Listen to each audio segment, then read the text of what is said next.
So again, to cut this story short, when I was employed in Robinson's Gallery at that time, I just gained an experience. Then I decided to went abroad right away after 1 year of working in that department store. But I'm very thankful to Gokong Wave because they were able to give me a chance to gain experience from their department store. And when I applied overseas, I guess, my colleagues in Robinson also encouraged me to apply somewhere in Malate area.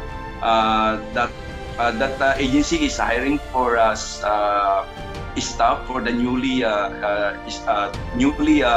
built in some part of Middle East country. So right away, I take the chance to apply, and right in there I was also hired among 5,000 applicants at the time. I was one of the candidates who was been chosen to assign in Kingdom of Saudi Arabia. I don't have any idea what is this, what type of this country, but I have already. I believe that this country is belongs to the richest country also, the Middle East, because I have already the idea that the oil is coming from Saudi Arabia or Middle East country. So I'm very excited at the time, and I'm still young. That time when I went abroad, I was 19 years old. I still remember, and I'm very young. And we are 21 Filipinos to pro. I mean, we are 17 Filipinos to be assigned, and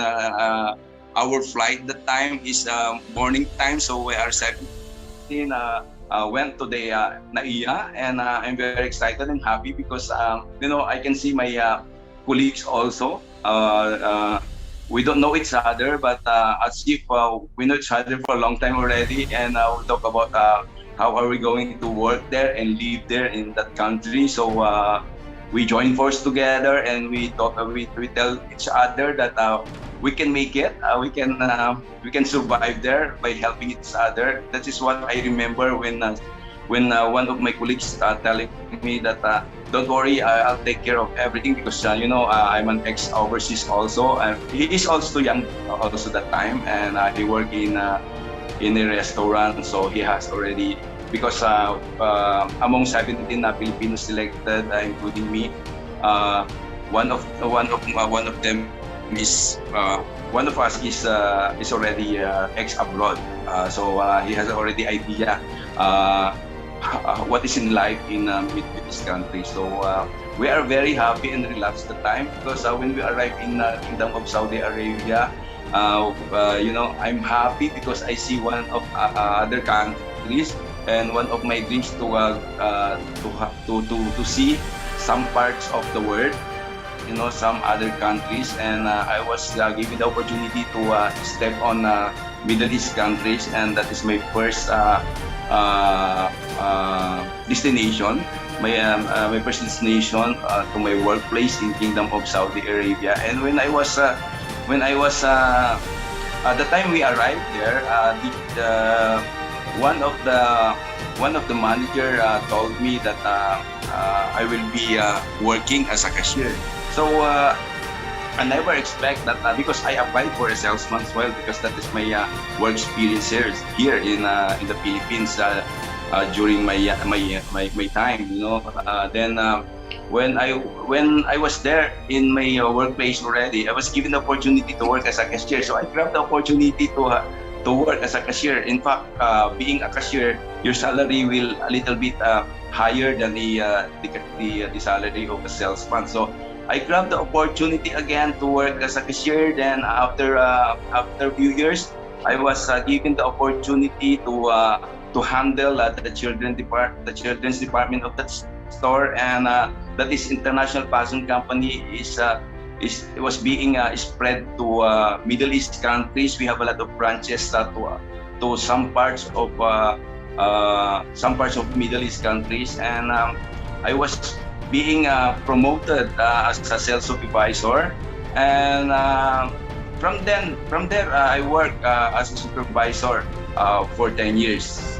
So I'm very thankful for that opportunity, and I set a goal in myself that I have to complete my 10 years really when I to tell you honestly, when we arrived there in Kingdom of Saudi Arabia, I am one of the 17 Filipino who gets homesick because it is just natural that when you are away from your family, especially those who are working abroad, you cannot escape the homesickness in your life. You are longing to your family, and you miss those things that you used to do in your country, but you cannot do it in that country because it is very strict.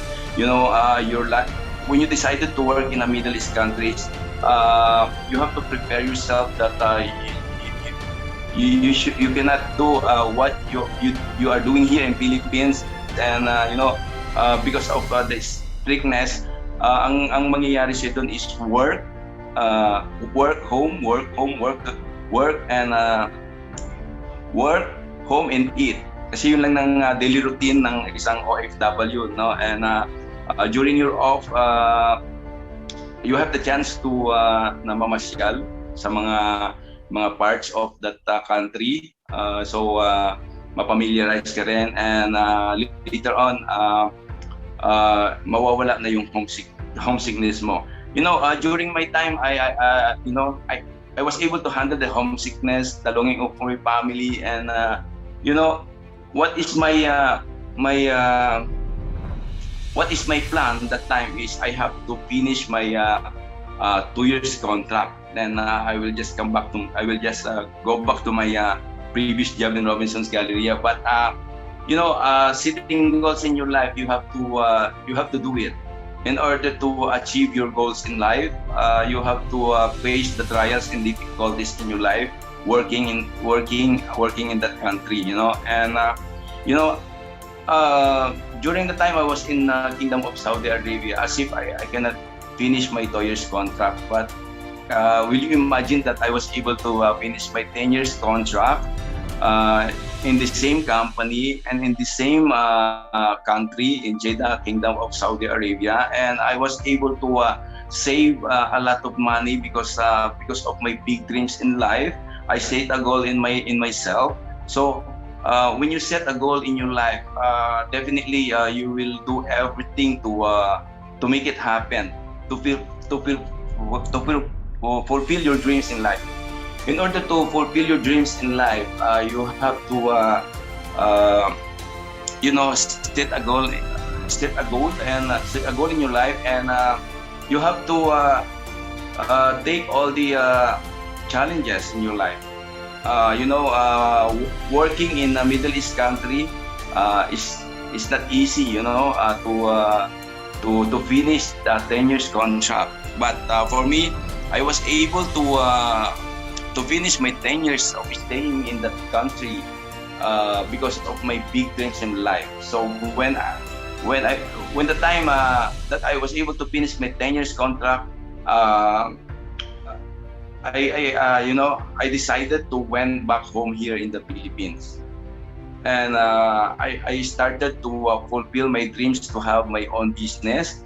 And when I went back, coming from abroad, I was able to save a lot of money. And in fact, at the age of 21 years old, I have already house and lot in Antipolo, Rizal, because my sister told me that I have to take my own house and lot because she offered me this house and lot in Antipolo, and I was able to purchase it.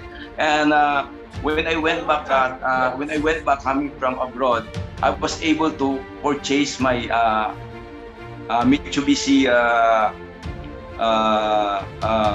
you call this, yung pizza pie pa yung hugis nung Mitsubishi Lancer. I still remember my Genoa Blue Lancer.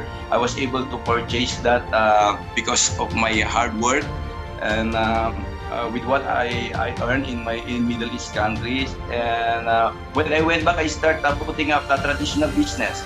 And one day, because my cousin is also engaged with multinational investment corporation, and I was engaged with a multi-million investment company, and I don't want to tell you what's the name of that investment company, but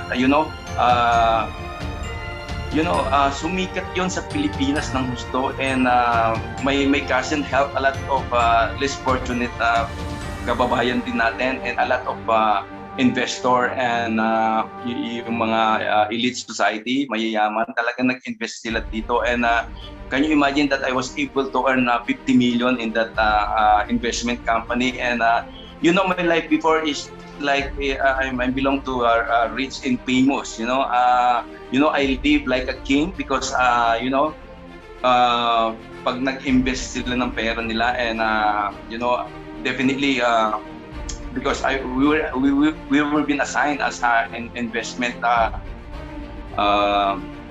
what you call this, we are called the investment counselor. They are calling me as investment counselor, but here in Crowd One, tayo ay mga leader. And also I was one of that money investment is very huge that time. I was able to earn millions also, and of course something happened, but to cut the story short, I was become a millionaire in that company while having my other businesses that time. Can you imagine that I have a lot of condominium. I even have a condominium in Mega World that time, and I do have my car before. Yung sinasabi ko noon, alam niyo ba na ang panggasgas ko is yung Mitsubishi Lancer ko, and ang aking talagang pang-forma is yung Nissan Patrol. At the young age of how old I am when I come back here in the Philippines, at around 28 years old, I guess. When I went to Saudi Arabia, I'm 19 years old. So meaning to say I'm 29 years old when I come home, and late na po ako nag-asawa because I do have a lot of dreams in my life. I want that my family have, during the time I get married, meron na akong house and lot. So my wife doesn't know that I have my house and lot in Antipolo. So right after our wedding, I showed it to her, our house and lot in Antipolo, and she was surprised because I never told her that I have my own house and lot already that time when I get married. So because of your because you're setting a goal in your life, you can easily have it, of course, because you planned it in your mind that you should do this one in order to make it happen. So I told myself that I will be working abroad, and I want to become different to others. So at a young age, I never think of staying here in Philippines. Like other bachelors that at the age of 25, at the age of 28, and even at the age of 30, they don't have still work. They don't have still a stable job, and their future is in danger. But for me, I can see that. I can see the usual Filipinos. I told myself that I want to become different to others. So at the young age of 19 years old, I really decided to went abroad in order to accumulate, in order to save rather money for my future, because I'm always looking at with my future. If you don't have any dreams in your life, you're just easy-go-lucky person. But for me, at the age of at a young age, I do have a lot of dreams in my life. I set a goal in my life. So when you do the same like me, definitely you have a bright future. Then when I went back, I started my restaurant in Quezon City. I put up my Fidelord's Cafe and catering services. And at a young age, they're always telling me that you are still very young, but you have a lot of money already. Of course, because of my hard labor.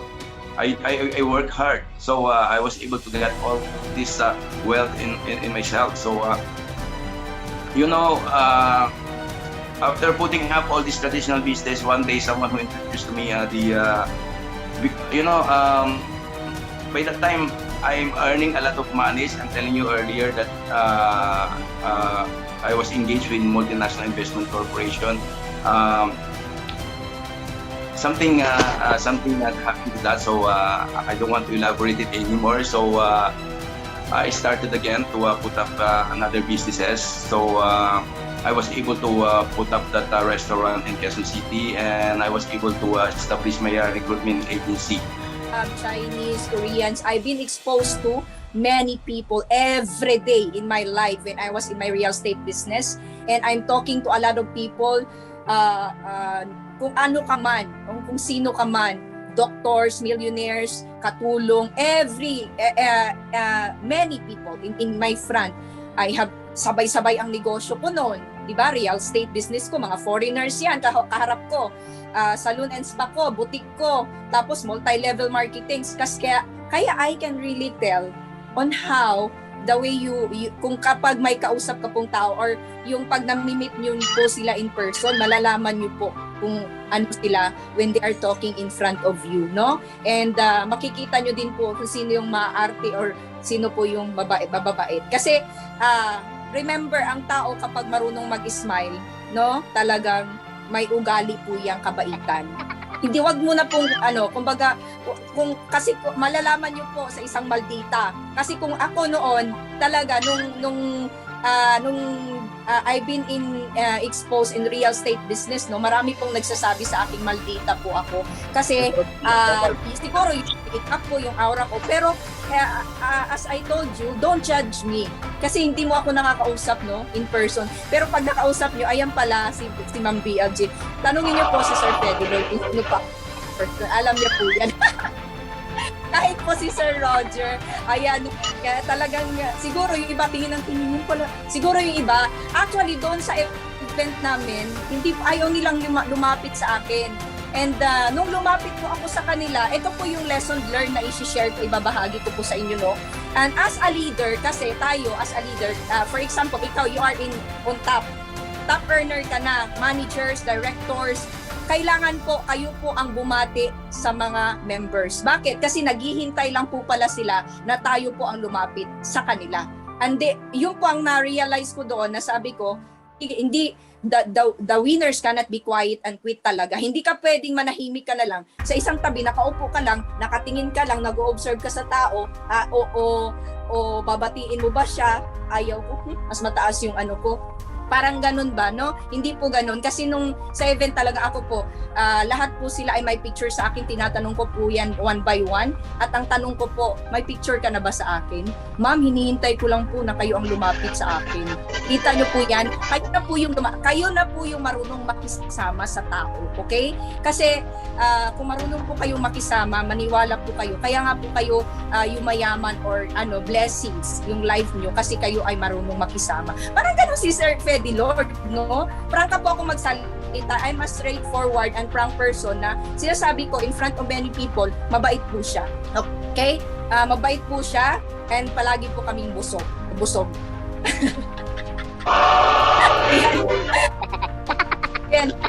Dito talagang gusto ko pang mamit yung ibang leaders kasi meron po na parang siguro yung ibang leaders ayaw niyang i-open yung mouth niya siguro, no? Pero ako talaga, no, so far ngayon na nakakalabas na kami, doon po makikilala kung sino si Ma'am BLG, okay? Doon nyo po makikilala yung mga leaders na makakasapan nyo, no? And ayan, ito po yung pakatandaan natin. The word, okay, ito Rani, the word of unity. If you know the unity, you don't need to choose kung sino ang kakausapin mo. Okay? You need to be united as one. Let's join force and become on fire like Ma'am BLG. Ganyan po tayo dapat. So I've been successful in my life, my previous business. Right now, for the second time around, mas matindi. Ang pagiging successful ko, mas matindi po ngayon. Kasi yung time freedom and financial freedom, dito ko po siya nakuha sa Proud One. And kung ako ay madaling magalit noon, ngayon po ay ako po ay talagang calm person na at marunong na po akong kuminahon, no? Hindi pa ako katulad ng dati kasi I admit to myself, dati po madali ako magalit dahil may pera po ako, pero ngayon po may pera man ako, I am calm, I know how to deal with people, I know on how to talk with people, no? Ganyan po, no? And I know how to think many times on what is right or what is wrong. Okay? Kasi matanda na po ako. Hindi ko na po kailangan maging isip bata. Okay? So, I need to improve myself. And of course, to develop myself, to be an entrepreneur. Nobody is perfect here, but you need to try your best to be an entrepreneur and to be a, sabi nga nila, ito biro lang. I may not be a perfect woman, but I wanna be a perfect wife someday.